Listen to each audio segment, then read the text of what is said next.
He's our headliner, so give him a really big round of applause. He's in the Boston Comedy Festival for Matt Kona.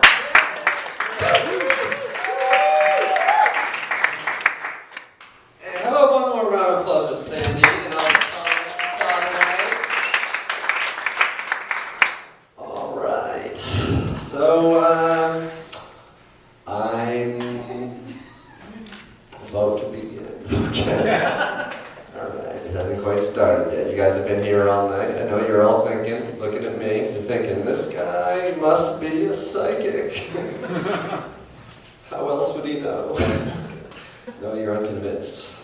I'm a psychic. I am a man that's, I'm going through a weird identity crisis. I'm a failed musician, first of all. I was in a barbershop quartet with 2 other guys. Just quartet is 4. Okay. I went through an identity change, kind of. I used to be known for I had shoulder-length hair, but I got rid of it because I felt it no longer went well with my shoulder-width shoulders. So I cut it off. Cut it off and donated it to Locks of Love, which is a charity that one person likes. The rest of you, pro-cancer. Fuck on, let them stay bald. I used to have a real big beard, too. It went down to my chest. I cut that off and donated it to a different charity called Merkins of Mirth. For those of you who don't know, a merkin is a pubic wig. And mirth is a feeling of extreme joy, like when you find out that pubic wigs exist. Pretty cool. Summertime is around the corner. Get dressed up. You can change your bikini line, I don't know. In fact, the beard was so long that I couldn't even donate it all, so I will be selling some Merc merch after the show. Yeah, it's getting that nice kind of weather where beneath every sundress is a full moon, so I'm happy about that. I'm creepy guy. I don't know. I think that I don't like the phrase tantric sex. I think they should call it filibustering a nut.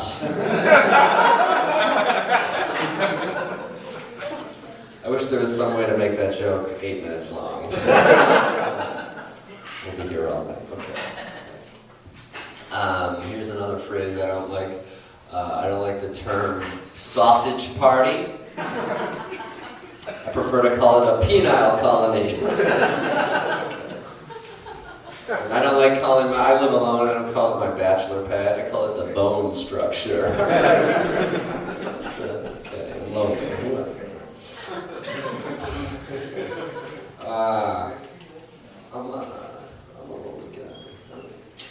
I'm okay. I'm not that good at dating or maintaining long relationships at all. In fact, the last relationship I was in ended sort of right before I started doing comedy. There's about 5 years or so ago. So it's kind of weird. And my girlfriend at the time, she tried to reconnect with me because I started doing comedy after she broke up with me. She said, how come, when am I going to get to see you do comedy? And I say, I don't know if I'm comfortable with that. She says, oh, I get it. You don't want me to see you do comedy because you'll be nervous. I said, no, I don't want you to see me do comedy because fuck you, bitch. That's the main reason, okay? So, you can't follow me on Twitter, however, at Kona. I think elementary school janitors, I think their dream is a child that vomits sawdust.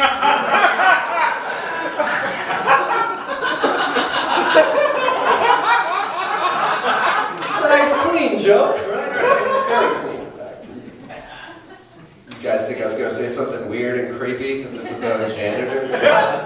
Not all jokes about janitors are weird and creepy. In fact, I think that is a sweeping generalization. Alright, you guys. Let's keep it together. Loudest yawn possible. That's a yawn of approval. Yeah. That fucking... That joke put me to sleep and it was so funny. LOL, Z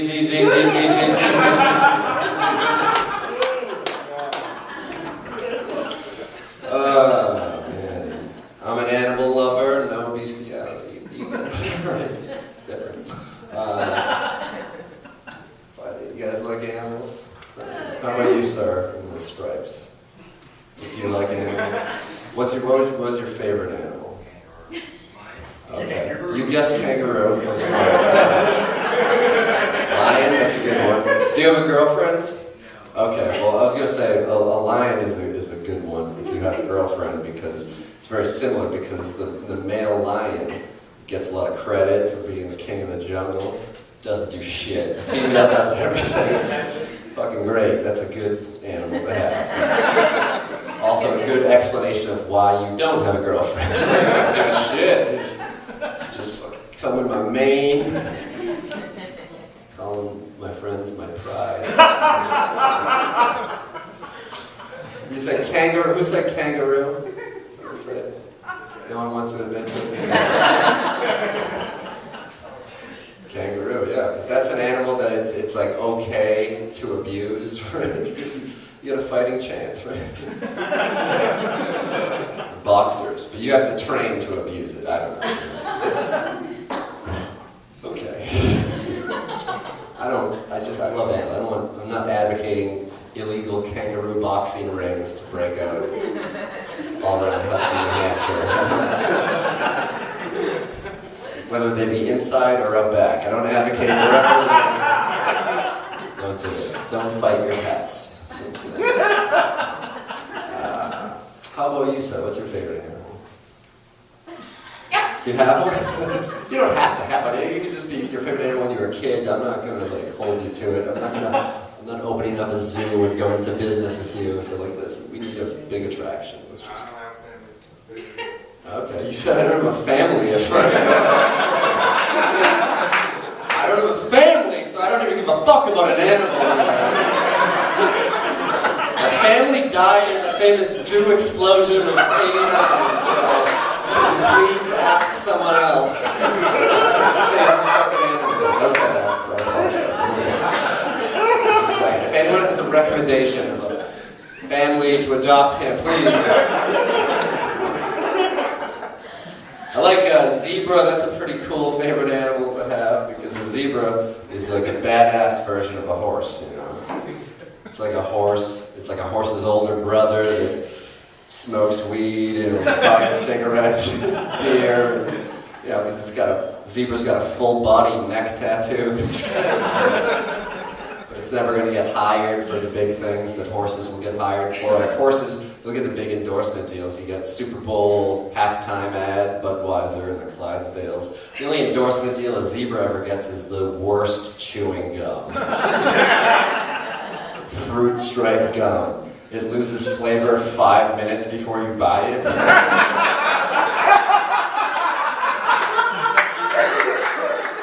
It's only available in antique convenience stores. There's like a weird chime that goes off. That's not a motion detector when you enter the store. That's an indicator that your gum has just lost flavor. Might as well buy a pack of Topps chewing playing cards from 1988. Got real too specific on that last one.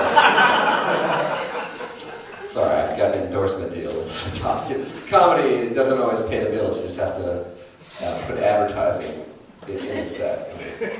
So McDonald's' monopoly is back. There's no joke. I just want you guys to know. Get a McFlurry too.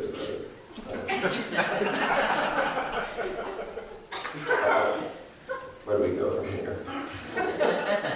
I sometimes make some stupid decisions at the end of the night. Like I left the bar one night in Boston, tried to make the last train of the night, and I was in a rush. Spent the last of my money, the last of the cash that was in my pocket at the bar, and I get on the train, and it waits at Park Street Station, which is a central station for all the different trains to come in. So I'm there for about a half an hour, which is miserable because I did not pee before I left this bar, and there was no bathroom down there. So I'm about to have an emergency and I don't know what to do. Then suddenly it dawns on me and I hit the emergency call button on the train.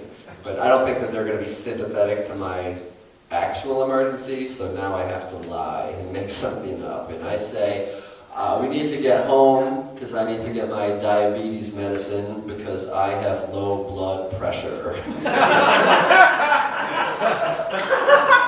It's not the right diagnosis. And the voice from the train conductor says, "Sir, do we have to call an ambulance?" And I said, "No, I can hold it." I did try to hold it by sitting down real tight, crossing my legs, and then I immediately fell asleep. It's not a good thing, because I woke up at the very end of the train at Braintree Station, and I know you guys may be not familiar with the MBTA, or you don't know where I live, but Braintree Station is far away from everything. So I get up, I just get off the train when they kick me off and say, "You can't be here," and I find a bush to pee in. It feels great. My neck has just peaked. I don't realize it yet, and I just get into a cab instinctively, and the car starts driving, and I notice that the meter is not running, so I ask why that is. He says, "This time of night, it's a flat rate." I'm a little bit worried because I have exactly $37 left in my bank account at the time, not doing so well. Also, Radio Shack is having a sale this weekend.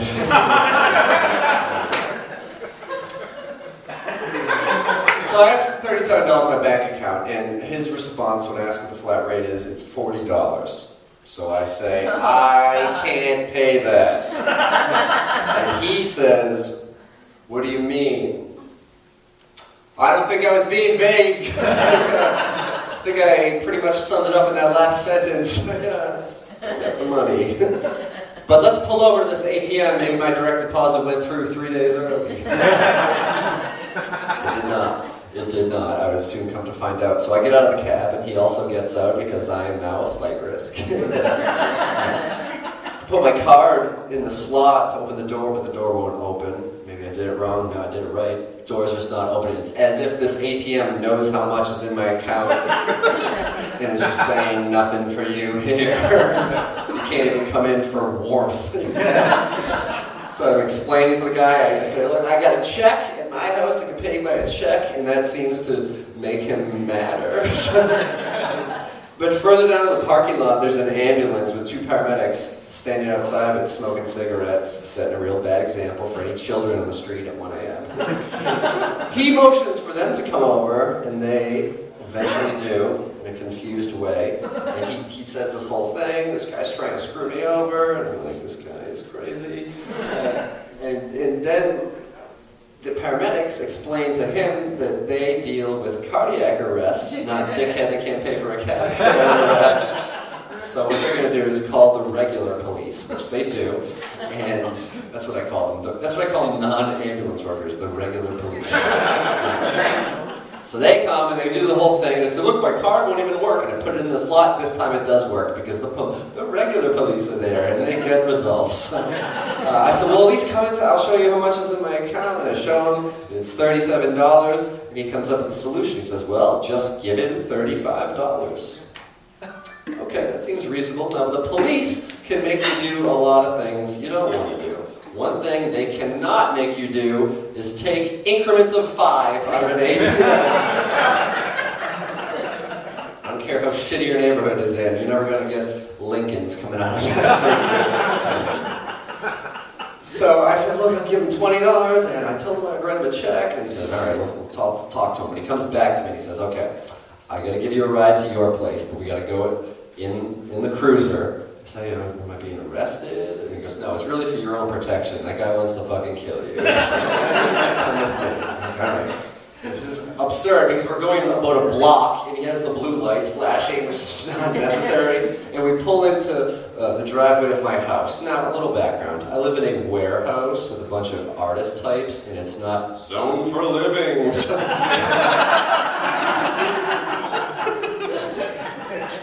So I shouldn't even be doing this, but I tell the cop, I said, "Okay, wait right here. I'm going to go get my checkbook," because I didn't want him to follow me down to my room, because I keep a bag of weed right next to my checkbook. as we all do. Still have a Fleet Boston checkbook, because who writes checks anymore? I'm like, hang on, right here. But of course, he doesn't stay right there, because this warehouse looks like the beginning of any episode of CSI. So no, I think I have to start looking for a smell. So he just starts walking and like run downstairs. And of course, the squad car still has its lights on, and it's parked outside my roommate's room, so they wake up and they come in and they're like, what the fuck are cops doing in here? And then they're even more confused when I run up the stairs with a check in my hand to give to him. And then he leaves, and I start, apologizing and explaining to my roommates, I'm like, what? And they're yelling at me, and I say, look, we'll talk about this in the morning. Like I'm disciplining them. I fucked up by letting me live here. And so I feel bad. I start writing an apology note because I know I'm going to have to get up in the morning and I'll be out of there before I see them. So I start, I'm sorry, I'll never get drunk and spend all my money at the bar and not have enough money to pay for a cab that I have to take because I tried to get the tea to move by lying about having diabetes and it didn't work. So I took a nap and then I got kicked out, peed in public. I'll never get in a cab that I can't pay for and get sassy with him so he thinks that I'm fucking with him. And call an ambulance that comes over and then calls the police who comes in and maybe gets my PIN number, and I'll never get a ride back home in a squad car and then run and get a check. I just promise never to not pee before I leave the bar ever again. We just settled on that. Can we do that?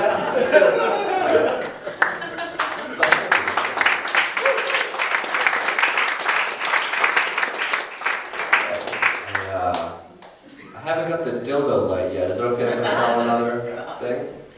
One, two, one. It's not a double-sided dildo. It's not the same. Just keep on the tradition of breaking the mic stand. Okay. We've got a third dildo now.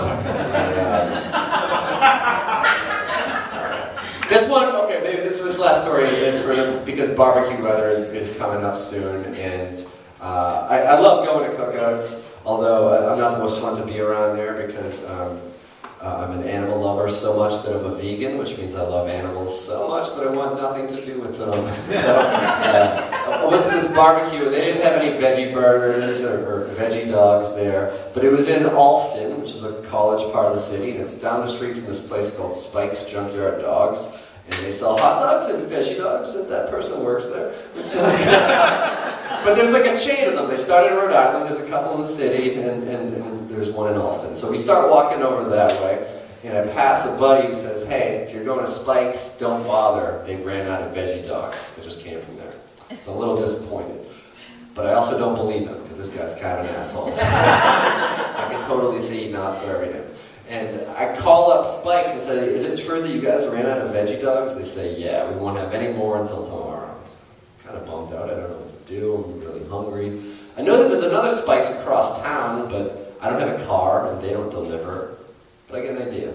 I call them up and I say, hey, this is Gary from the Spike's in Alston. Listen, we just ran out of veggie dogs. Is there any way you guys could send some over to us? And they say, sure. How many do you need? And I say, how about 2 cases? And keep in mind, I have no idea how much is in 1 case. I just think 2 cases sounds more official. And he pauses for another second and says, oh, 2 cases, okay. Right. We'll send him over in a cab. Do you want to take care of the cab or should we? I said, why don't you guys take care of the cab? We'll just figure things out later on in the transfer. He says, okay, they're on their way. Things are actually in motion here, literally in motion. But I should probably give the Spikes in Alston a heads up, so what I do is I call them back, probably setting a record for most phone calls they've ever received in a day. For a hot dog stand. I didn't even know we had a phone number. How did you get this number? And I call them up and I say, hey, this is Gary from the Boylston Spikes. Someone just called here and said you guys ran out of veggie dogs and they got a big party coming in. So I'll tell you what, we're going to send you over 2 cases. He says, 2 cases? I said, look, there's going to be a lot of people. I said, so they're in a cab, they're on the way over. He says, I'm sorry, who is this again? I say, it's Gary, the cab's here, I got to go. Hang up. Wait 5 minutes. Walk down to the Spikes. Order a single veggie dog. It comes, I eat it, it's delicious. On my way out, I say, hey, tell Gary I said thanks very much. He just looks at me like, did you just do a fucking transfer? These places you don't work at? And never in my life do I wish more to have a half a roll of Mentos than then. Just... Also, Mentos is also a very, very refreshing treat after you've just eaten a veggie dog that you've summoned from across town. So, all right, guys, thank you very much.